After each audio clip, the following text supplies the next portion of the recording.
Ang New Manila International Airport ay sinimulan noong October 14, 2020 sa panahon ni former President Rodrigo Roa Duterte at tinutuloy ngayon ni Pangulong Ferdinand Marcos Jr.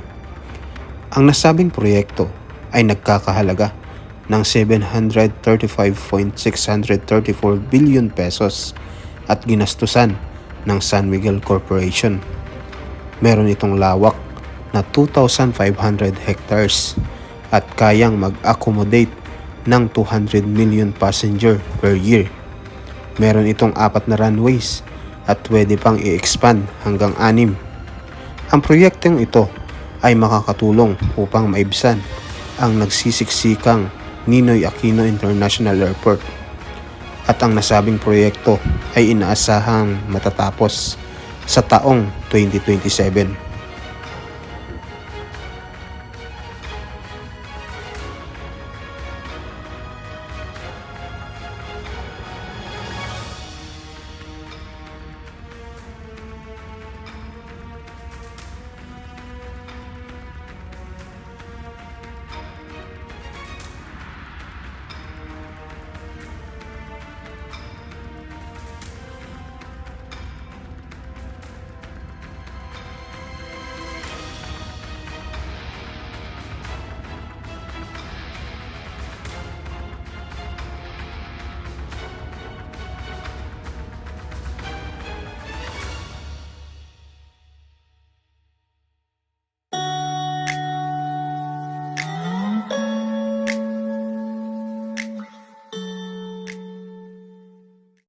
Good morning sa inyo lahat mga kababayan. Nandito po tayo ngayon sa Flamenco Street. Papunta po tayo ng Obando. Mag-update po tayo ng New Manila International Airport. Ayan. Kita nyo, baha dito mga kababayan. Sana kaya yung sasakyan. Tapos yung kabila, yan na yung dagat. Ay, kaya pala binabaha.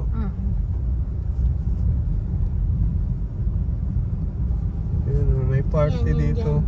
dagat May na part yan. ng kalsada dito na binabaha mga kababayan. Ayan o.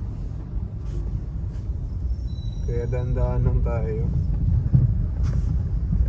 Kasi hindi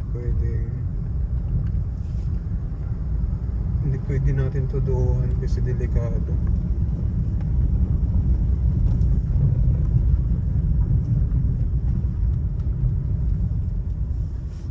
Mag-update po tayo ng New Manila International Airport. Ayan. Yes, good morning. Araw ng Saturday. Ngayon mga Yes. kababayan. Ayan, walang traffic. Medyo lang, slight. Slight lang, walang traffic ngayong araw na ito. So, dito tayo mag-update kasi nga po, di ba po yung mga reclamation sa Manila Bay pinatigil. Pero ito, bali-balita daw na ito ay hindi siya papatigil kasi pinag-aralan naman daw ng maayos ito ng San Miguel Corporation. So siya nga pala to ng San Miguel Corporation, no? Sila nag-handle ng ng New Manila International Airport. Yan, meron po itong lawak na 2,500 hectares. 4 na beses na malaki sa airport natin diyan sa sa Manila, yung MIA. Ayan. Tapos sa mga kababayan, meron po itong 4 na runways. Pwede rin siyang i-expand hanggang 6. Ayan. Puntahan natin kasi malawak na daw yung yung tinambak dito ng mga lupa.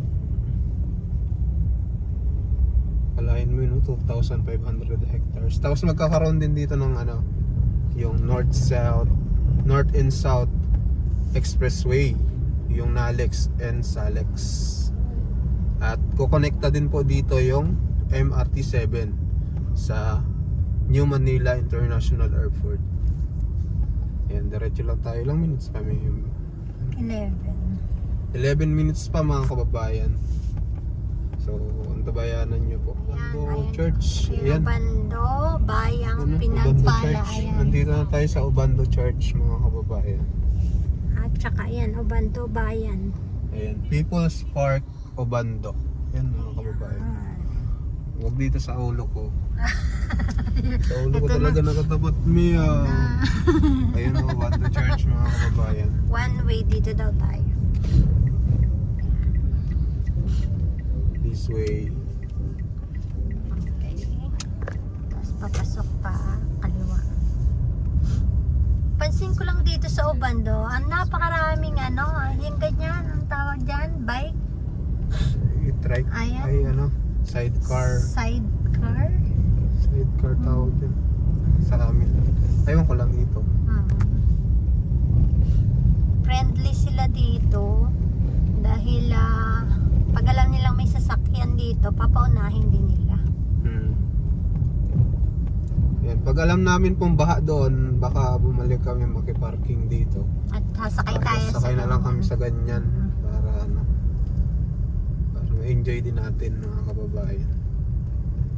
Magbayad na lang tayo. Oo. Ang galing hindi yung makikita mo halos tricycle, ganyan-ganyan. Yung ganito, buhay na buhay yung kabuhayan nila talaga dito. Dahil hindi naman talaga lahat, kayang bumili ng tricycle.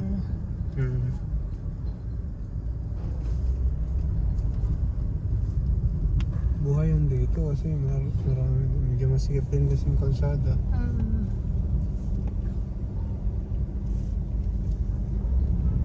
Saan dito yung New Manila International Airport yung ginagawa? Diretso lang po. Sige. May pag po ng tulay yun, pagbaba. Salamat! Ayan, simbahan din to. Tapos Barangay Lawa. Nalimutan kasi namin, mga kababayan, kaya tinanong namin. Sinigurado. Gandahan na may bike.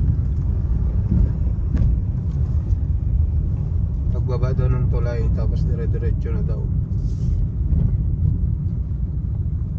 Pag may nakita tayong tulay, yun na yun, mga kababayan.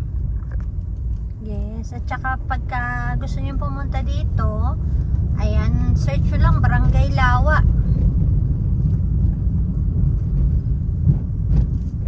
And yan, talagang dadirect kayo dito, Dad? Barangay Lawa, Ubando. Ubando.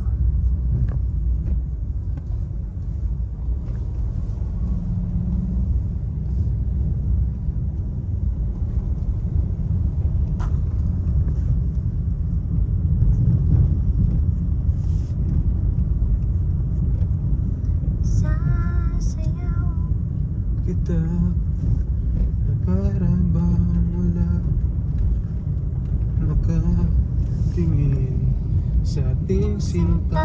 Huwag kang mag-alala. Tikit. Hayaang mag-isa. Copyright na tayo. Ayan, ito na, dire-diretso tayo, guys. Ganda na dito. Ang daming palaisdaan, Ang dami palisdaan dito. Ayan, guys, may kita na natin maya-maya yung Wow, yan ang lalaki. International Airport.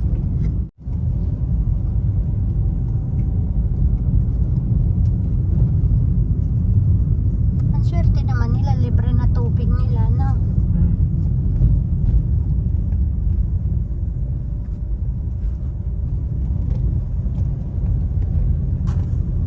So, diretso lang po tayo, mga kababayan. Ayan. Hanapin natin kung saan banda yun. Nalimutan ko na, tagal na rin kasi.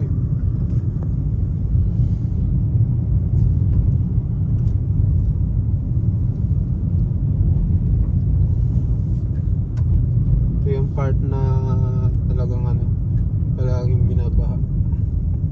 Meron din ulit barangay dito. Tawiran Barangay Hall.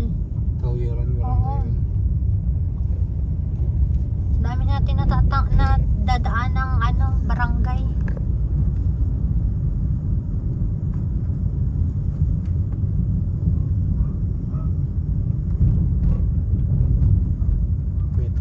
dito madadaanan eh. Yan na yun. Yung tulay na parang medyo sira na siya. Yun na. Pero sabi daw, ayusin daw ito.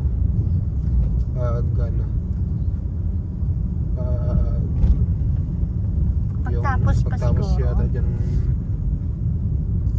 ng New Manila International Airport. Ayan mo yung kalsada, tingnan. Ayan yung tulay. Nakadaan na tayo dito, di ba? Ayan eh, ayusin na nga. Nakahanda na pala yung mga ano. Ayan o.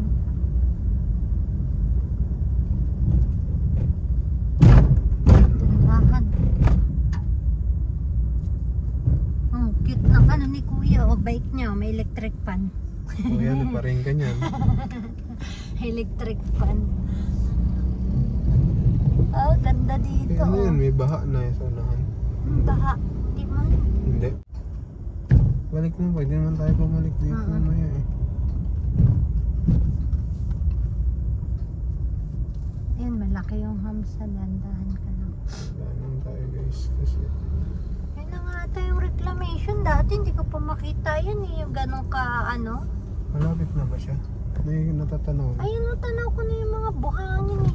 Ayun, Dandahan ha. Doon tayo banda para. Ay, may namimingwit to. Ay, ang dami namimingwit to. Dami na. Oo. Ay, sarap naman dito. Nakaka-relax dito. Nakakuha siya ng ano. Nakakuha siya water lily. Ayun, Wala pa. Ang dami. libre mamingwit, dami isda dyan. Sureball yan. Sarap naman tumambay Pagka dito. isdaan yan eh.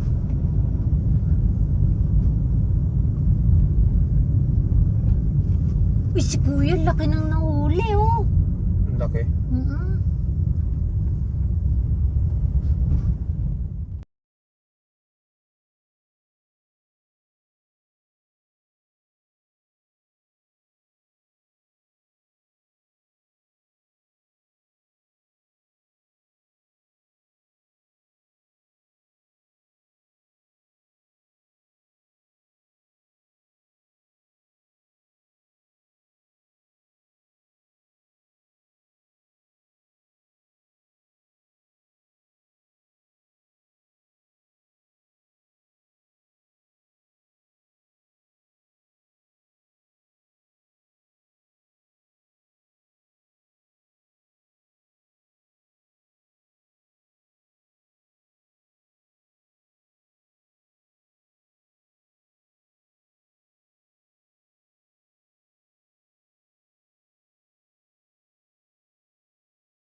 So ayan po mga kababayan, nakapagpalipad po tayo ng drone dito sa New Manila International Airport.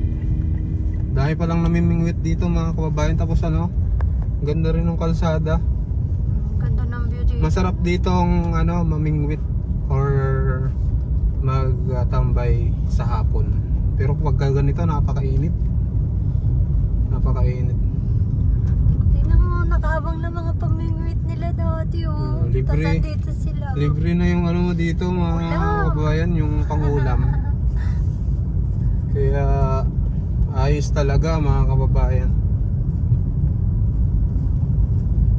Ayan, uwi na po tayo. Punta kami ng pupunta na po kami ng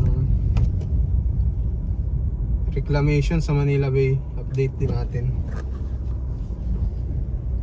para kita nyo din yung kalagayan doon. Uy,